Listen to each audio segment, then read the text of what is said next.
آئلہ یہاں آؤ۔ رایان ساری اداکاری بھولتا سنجیدگی سے بولا تو آئلہ نم شکوہ نگاہوں سے اسے دیکھتی چلتی ہوئی اس کے قریب آ گئی۔ تم میری بہن ہو آئلہ، میرے لیے پریسا کی طرح ہو یا شاید اس سے بھی زیادہ عزیز۔ میں جانتا ہوں تم کبھی میرا برا نہیں چاہ سکتی، میں صرف مذاق کر رہا تھا، اور جس بات پر تم اداس ہو اسے بھی بھول جاؤ، جو ہونا تھا وہ تو ہو چکا۔ رایان اس کا سر تھپتھپاتے بولا تو وہ اسے دیکھ کر رہ گئی۔ میں پوری کوشش کروں گی رایان کہ حسیب درانی کو کڑی سے کڑی سزا ملے، میں نے جو کیا اس کا بدلہ ضرور چکاؤں گی، آئلہ پرعزم لہجے میں بولی تو رایان لب بھیج کر سر ہلا گیا۔ کیا یار رایان، میری بیوی اتنا تو کبھی میرے پیچھے نہیں روئی ہوگی جتنا 2 دن میں تمہارے دکھ میں رو چکی ہے۔ ازمیر ماحول کی سنجیدگی کم کرنے کو بولا تو ریحا اور آئلہ مسکرا دی۔ یہی فرق ہوتا ہے شوہر اور بھائی میں، تمہیں اب اپنی اہمیت سمجھ جانی چاہیے ازمیر۔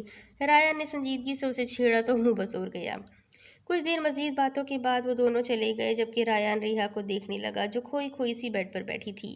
رایان جانتا تھا وہ اس وقت کن کیفیات کا شکار ہے، تبھی اس کے قریب جا بیٹھا۔ اداس ہے سوفٹی؟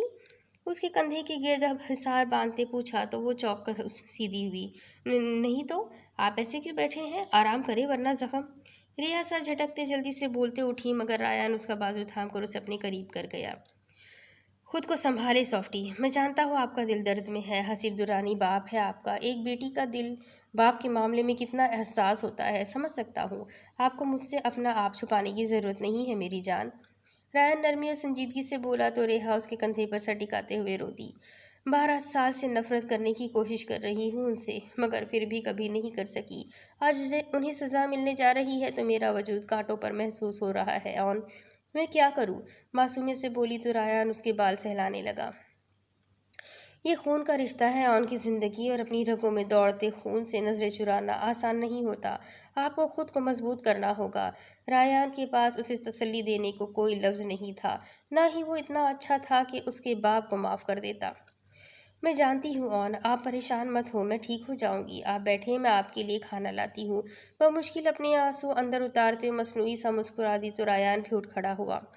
چلے نیچے ہی چلتے ہیں، مل کر کھانا کھائیں گے۔ رایان اس کی حالت سمجھ رہا تھا، تبھی اس کے ماتھے پر پیار کرتے خود بھی ساتھ چل دیا۔ وہ دونوں ایک دوسرے کے ساتھی تھے، صرف خوشی میں ہی نہیں بلکہ غم میں بھی۔ دانی رات میں وہ دونوں سونے کے لیے کمرے میں موجود تھے۔ دانی آنکھیں بند کیے لیٹا تھا جب اچانک میش کے پکارنے پر آنکھیں کھول گیا۔ اسے دیکھا جو آنکھیں چھت پر ٹکائے چت لیٹی تھی۔ دانی کو وہ ٹھیک نہیں لگ رہی تھی، سارا دن بھی وہ عجیب کھوئی کھوئی سی تھی۔ آج سالوں بعد اس میں اسے اس میش کی جھلک دکھائی دے رہی تھی جسے سنگا یہاں لے کر آیا تھا۔ اسلام میں انتقام کا کیا نظام مخصوص کیا گیا تھا؟ اس کے سوال پر دانی چونکا۔ وہ دونوں اسلام سے اچھی خاصی واقفیت رکھتے تھے، قرآن کو ترجمہ و تفسیر سے پڑھا تھا انہوں نے۔ میش اچھے سے جانتی تھی اسلام بدلے یا معافی کی صورت کون سے اصول لاگو کرتا ہے۔ کس انتقام کی بات کر رہی ہو میش؟ وہ جاننا چاہتا تھا کہ میش اس سے کیا پوچھنا چاہتی ہے۔ زنا بالجبر اور قتل کی کیا سزا ہے دانی؟ اس کے سوال پر دانی سوال کا پس منظر اور اس کی سوچ دونوں جان گیا، تب ہی ہلکا سا اوپر اٹھ کر بیٹھ گیا۔ پھر قرآن کی آیت کا ترجمہ سنایا، جو عورت بدکار ہو اور جو مرد، تو ان میں ہر ایک کو 100 کوڑے لگاؤ، اور تمہیں ان پر ترس نہ آئے اللہ کے دین میں، اگر تم ایمان لاتے ہو اللہ اور پچھلے دن پر، اور چاہیے کہ ان کی سزا کے وقت مسلمانوں کا ایک گروہ حاضر ہو۔ زناکار کو 100 کوڑے مارنے کا حکم دیا گیا، وہ بھی بہت سے لوگوں کے سامنے، تاکہ لوگ اس سے عبرت حاصل کریں، اور واضح حکم سے ثابت ہوتا ہے کہ زنا ایک ناقابل معافی گناہ ہے، اور پھر زنا بالجبر تو سب سے بری اور گھٹیا قسم ہے زنا کی۔ وہ بولتے بولتے چند پل کو رکا، میش کو دیکھا جس کی خوبصورت آنکھیں بہہ رہی تھی، شاید اپنی بہن کی اذیت یاد کر کے رو رہی تھی۔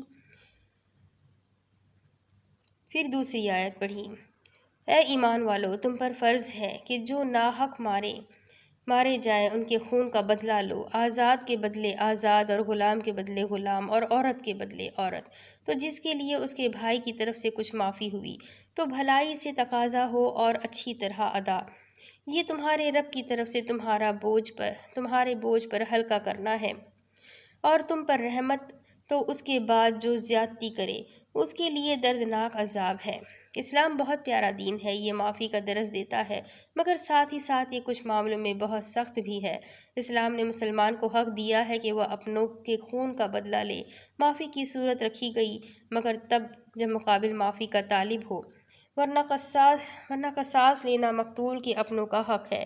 دانی نہیں چاہتا تھا وہ کمزور پڑے، تبھی اس کے سامنے ساری صورتحال واضح کر دی۔ میں اپنی بہن اور ماں باپ کا قتل معاف نہیں کروں گی اس درندے کو۔ اس نے آج تک نہ جانے کتنے معصوموں کا خون بہایا ہے، اور اب اسے ہر چیز کا بدلہ چکانا ہوگا۔ میں اشنم آنکھوں سے مضبوط لہجے میں بولی تو دانی سر ہلا گیا۔ بالکل میری زندگی، میں تمہارے ساتھ ہوں میش۔ ڈیول کو موت ملے گی، اور اتنی دردناک موت ملے گی کہ اس کی روح کانپ اٹھے گی۔ تم میری شیرنی ہو میش، اور میں تمہیں شیرنی کی طرح ہی دہاڑتے ہوئے دیکھنا چاہتا ہوں۔ دانی اس کے سر پر ہاتھ رکھتے ہوئے بولا تو وہ دانی کو دیکھنے لگی۔ کل کے دن میرے اپنوں پر ہوئے ظلم کی سزا ملے گی ڈیول کو۔ جس دن اس نے مجھ پر یہ قیامت اتاری، اسی دن میں اسے قبر میں اتاروں گی، مگر افسوس قبر بھی اسے قبول نہیں کرے گی۔ میں شزم سے کہتی آنکھیں موند گئی۔ انشاءاللہ، دانی محبت سے کہتا جھک کر اس کے ماتھے پر لب رکھ گیا۔ ایک آنسو خاموشی سے ٹوٹ کر میش کے بالوں میں جذب ہوا تھا۔ دوسری طرف پاشا، رایان نے اسٹڈی کی طرف جاتے رایان نے اسے پکارا، جس پر وہ واپس مڑتا اس کے پاس آ گیا۔ جی براڈ، پاشا فرما برداری سے نظر جھکاتے ہوئے بولا، کہاں جا رہے ہو؟ کہیں نہیں براڈ، بس کچھ فائلز تھی جنہیں دیکھنا تھا۔ سب خیریت؟ پاشا کو اس کا انداز عجیب لگا تو پوچھے بنا نہ رہ سکا، ان سب کو چھوڑو اور پریسا کے پاس جاؤ، مجھے ٹھیک نہیں لگی وہ۔ رایان نے حکم دیا تو وہ سر ہلا گیا۔ پریسا کے چہرے کے عجیب و غریب تاثرات تو اس نے بھی دیکھے تھے۔ جی براڈ، وہ فائلز رکھتے اوپر پریسا کے کمرے کی طرف آ گیا۔ موسم اچھا خاصا سرد تھا، جس کی بڑی وجہ وہ ٹھنڈی ہوائیں تھی جو رات کے وقت کچھ زیادہ ہی تیز ہو رہی تھی۔ پریسا، کیا بات ہے؟ آپ ٹھنڈ میں یہاں کیوں کھڑی ہے؟ بیڈ پر پڑی گرم شال اٹھاتے وہ کھڑکی میں کھڑی پریسا کے قریب آیا اور اس پر شال اڑھاتے اسے اپنے حصار میں قید کر گیا۔ عجیب سا لگ رہا ہے پاشا، یوں جیسے کچھ برا ہونے والا ہے۔ پریسا کا لہجہ وسوسوں میں ڈوبا ہوا تھا۔ کیا برا پری؟ کیا سوچ رہی ہیں آپ؟ پاشا پریشان ہوتے اس کا رخ اپنی جانب پھیر گیا۔ میں نہیں جانتی، بس میرا دل مجھے کہہ رہا ہے کہ کچھ برا ہونے کو ہے، یوں جیسے میری زندگی میں آتی یہ خوشیاں اتنی ہی تھی اور ان کا اختتام قریب ہے۔ اس کا کھویا ہوا انداز پاشا کو بھی وہم میں مبتلا کر گیا تھا۔ ایسا کچھ نہیں ہے پری، آپ زیادہ سوچ رہی ہیں، اسی لیے ایسا لگ رہا ہے۔ ہماری یہ خوشیاں بہت طویل ہوگی انشاءاللہ۔ پاشا بے ساختہ اسے خود میں بھیج گیا۔ اس کا دل خوف سے دھڑکا تھا۔ خود کو پریشان مت کرے، آئے تھوڑی دیر لیٹ جائے، سب ٹھیک ہوگا۔ پاشا کافی دیر اسے خود سے لگائے خود کو تسلی دیتا رہا۔ اس کی محبت اس کے پاس تھی، سب ٹھیک تھا۔ آپ میرے پاس رہے پاشا، مجھے نیند نہیں آئے گی ورنہ۔ پریسا اس کا ہاتھ تھام گئی تو پاشا محض سر ہلا گیا۔ اسے اپنے برابر لٹا کر اس کا سر سہلانے لگا، جبکہ پاشا کی موجودگی محسوس کرتے چند ہی پلوں میں پریسا گہری نیند سو چکی تھی، جبکہ پاشا کی آنکھ اسے دیکھتے دیکھتے نہ جانے کب لگی۔ دن ڈوبا تو رات ہر جانب پھیل گئی۔ یہ رات بہت سے لوگوں پر الگ الگ طریقوں سے طلوع ہوئی تھی۔ کل حسیب درانی کی عدالت میں پہلی پیشی تھی، جس میں عائلہ کی کوشش تھی کہ اسے پہلی ہی پیشی میں سزائے موت سنا دی جائے، مگر رات کے پہر اس کی ضمانت ہو گئی، جس سے عائلہ اور رایان انجان تھے۔ صبح اسے ڈائریکٹ عدالت میں حاضر ہونا تھا۔ وہیں کوئی خاموشی سے مقابل سوئی اپنی محبوب بیوی کے پہلو سے اٹھ کر غائب ہوا تھا۔ تیسری جانب آج کی رات کل آنے والی قیامت کی تیاری کی جا رہی تھی۔ ہر کوئی اپنی اپنی جگہ مصروف تھا، مگر نہ جانے کس کی قسمت میں شہ تھی اور کس کی قسمت میں مات۔ سورج اپنے وقت پر طلوع ہو چکا تھا۔ نیلے عنبر پر اڑتے پرندے آنے والے وقت سے بے نیاز اپنے رزق کی تلاش میں سرگرداں تھے۔ کمرہ عدالت میں بھیڑ جمع ہو چکی تھی۔ کالے لمبے کوٹ میں ملبوس عائلہ شاہ پوری طرح تیار تھی حسیب درانی کو سزا دلوانے کے لیے۔ جج صاحب نے اپنی نشست سنبھالی تو کچھ ہی دیر میں حسیب درانی کو بھی کٹہرے میں لا کھڑا کیا گیا، جس کے چہرے پر ناقابل فہم تاثرات تھے۔ کچھ تو تھا جو چھپا ہوا تھا۔ عدالت کی کارروائی شروع کی جائے۔ جج صاحب کی آواز پر سب لوگ خاموش ہوئے، جبکہ عائلہ اپنی جگہ سے اٹھ کر جج صاحب کے ٹیبل کے سامنے آ کھڑی ہوئی۔ یور آنر، کٹہرے میں کھڑا یہ شخص جو پورے شہر میں ایک معزز اور ممتاز بزنس مین کی حیثیت سے جانا جاتا ہے، حقیقت میں کیا ہے، یہ جان کر یہاں موجود ہر شخص دنگ رہ جائے گا۔ اس نے نفرت سے حسیب درانی کو دیکھتے اپنی بات شروع کی۔ 12 سال پہلے اس آدمی نے اپنے گھر میں موجود اپنی بیوی کی بھتیجی جو محض 10 سال کی معصوم بچی تھی اور آنکھوں سے نہیں دیکھ سکتی تھی، اس کی عصمت چھین لی۔ حسیب درانی ہر بات کے جواب میں بس خاموش کھڑا تھا۔ اور صرف یہی نہیں یور آنر، اس نے اپنے گناہ کو چھپانے کے لیے سارا الزام اسی بچی کے بھائی پر ڈال دیا، جسے عدالت نے 8 سال کی سزا سنا دی، مگر بیرسٹر وحید شاہ نے اسے جیل سے نکالا، جس کی پاداش میں اس آدمی نے بے رحمی سے وحید شاہ کو قتل کروایا تھا۔ یہ آدمی ایک الومناتی تنظیم کا رکن ہے یور آنر، اور آج تک نہ جانے کتنے معصوموں کی جانیں لے چکا ہے۔ اپنے باپ کا ذکر کرتے آئلہ کی آنکھوں میں نمی چھلکی۔ میری عدالت سے درخواست ہے کہ اس آدمی کو کڑی سے کڑی سزا سنا دی جائے۔ آئلہ حیران تھی کہ اب تک حسیب درانی کے وکیل نے اس کے حق میں کوئی دلیل نہیں دی تھی، نہ ہی آئلہ کو ٹوکا۔ آخر کیوں؟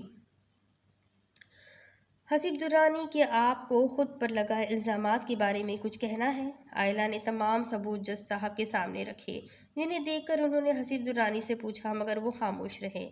مسٹر حسیب درانی، یہ عدالت آپ کی خاموشی کو اقبال جرم سمجھے گی، جج صاحب نے دہرایا، مگر وہ پھر بھی خاموش رہے۔ ملزم کی خاموشی اور ان کے وکیل کی چپ اس بات کا ثبوت ہے کہ ان پر لگائے تمام الزامات درست ہے۔ تمام ثبوتوں اور گواہوں کو مد نظر رکھتے ہوئے یہ عدالت اس نتیجے پر پہنچی ہے کہ حسیب درانی نہ صرف زانی اور قاتل ہے، بلکہ ایک اسلام کی دشمن تنظیم کا حصہ ہے جو ناقابل فراموش گناہ ہے۔ اسی لیے یہ عدالت حسیب درانی کو دفعہ 302 کے تحت سزائے موت۔ جج صاحب انہیں خاموش دیکھتے ہوئے بولے، 1 minute your owner, Haseeb Durrani کو سزا نہیں ہو سکتی کیونکہ ان پر لگائے تمام الزامات غلط ہے۔ اچانک عدالت میں گونجتی آواز پر سب لوگ چوکے پر پیچھے کی سمت مڑے۔ آنے والے کو دیکھ کر سب سے بڑا جھٹکا آئلہ کو لگا تھا۔ پیول، تم نے ہمیں یہاں کیوں بلایا ہے؟ ہم تو ایئرپورٹ پر ملنے والے تھے۔ ڈیول، اینڈریو اور میش تینوں پیول کے بتائے گئے ایڈریس پر موجود تھے۔ میش اچانک اس پلان کی تبدیلی پر حیران تھی۔ ہم پہلے پاکستان جانے والے تھے ڈیل کے سلسلے میں، مگر وہاں حالات ٹھیک نہیں ہے۔ براڈ نامی کوئی شخص ہمارا پلان خراب کر سکتا ہے، اسی لیے ڈیل اب یہیں ہوگی۔ پیول انگلش میں بولتا ان دونوں کو حیران کر گیا، تو اس کا مطلب بلیک ہارٹ یہاں ملیشیا میں موجود ہے؟ ڈیول کے سوال پر پیول کے لبوں پر پراسرار سی مسکراہٹ بکھر گئی۔ ملیشیا میں نہیں، ڈارک ہارٹ اس وقت یہیں موجود ہے۔ پیول نے پیچھے کی جانب مڑتے اشارہ کیا جب بلیک ہوڈی میں موجود شخص چلتا ہوا ان کے درمیان آ رکا۔ مجھ سے ملنا چاہتے تھے تم لوگ؟ تو لو، ملو مجھ سے۔ میں ہوں ڈارک ہارٹ، ایک وحشی جنونی درندہ۔ اس شخص کی سرد آواز وہاں گونجی تو وہ سب چند پل کے لیے خاموش رہ گئے۔ وہ کون تھا یہ کوئی سوچ بھی نہیں سکتا تھا، اور وہ ویسا کیوں تھا یہ ہر کسی کی سمجھ سے باہر تھا۔ اپنی ساری زندگی اس نے اپنے جنون کی نذر کر دی، ایک ایسا جنون جس کا کوئی مطلب نہیں تھا، کوئی وجہ نہیں تھی اور کوئی معنی نہیں تھا۔ ہاں، اس نے اس بے معنی جنون کے پیچھے ساری زندگی لگا دی تھی۔ اینڈریو ڈیول، ان سے ملو، یہ مسٹر ڈارک ہارٹ ہے، یا یوں کہوں کہ یہ ہے مسٹر شجاع حسیب درانی، ہماری تنظیم کے پاکستانی رکن، جو وہاں ہمارا سارا کام سنبھالتے ہیں۔ یہ کام اور نام دونوں میں ہم تینوں سے زیادہ سینئر ہے۔ پیول نے تعارف کروایا تو شجاع نے اپنے چہرے پر گری ہوڈی اٹھائی۔ یہ وہ شخص ہرگز نہیں تھا جو ریحا کا سمجھدار اور سنجیدہ بھائی تھا، یا جو مائرہ کا شریف اور محبت کرنے والا شوہر تھا۔ یہ تو کوئی اور ہی شخص تھا جس کے چہرے پر اتنی شفافیت تھی کہ دیکھنے والی آنکھ دنگ رہ جاتی۔ پاکستان میں ہمارے ڈیل کو براڈ سے خطرہ تھا، میں چاہتا تو اسے ایک لمحے میں ختم کر سکتا تھا، مگر ابھی اس کا وقت نہیں آیا۔ رایان کاظم عرف براڈ کی موت اتنی آسان نہیں ہوگی، میں اسے تڑپا تڑپا کر ماروں گا۔ شجاع سرد ترین آواز میں بولا، رایان کاظم کو مارنے کی اوقات کم از کم تم جیسے کتے کی نہیں ہو سکتی شجاع درانی، یا یوں کہوں ڈارک ہارٹ۔ اچانک وہاں گونجی مخالف سمت سے آتی آواز پر وہ سب حیرت سے مڑے۔ بلیک ٹیکسیڈو میں ملبوس رایان کاظم قدم بقدم چلتا وہاں آ رکا، جس کے پیچھے ایک جانب ہاتھ آ رکا تو دوسری سمت پاشا کھڑا ہوا۔ شجاع کے ساتھ ساتھ باقی سبھی حیرت سے ساکت ہو چکے تھے، کیونکہ ان سب کی انفارمیشن کے مطابق رایان کاظم یعنی براڈ زخمی حالت میں پاکستان میں موجود تھا۔ کیا ہوا شجاع درانی؟ تم یہی سوچ رہے ہو نا کہ میں یہاں کیسے، اور مجھے کیسے علم کہ تم ہی ڈارک ہارٹ ہو؟ رایان کی سنجیدگی بھری آواز پر شجاع نے بغور اسے دیکھا۔ تمہیں کیا لگتا ہے میں براڈ مذاق میں بنا ہوں؟ میں ریحا درانی نہیں ہوں،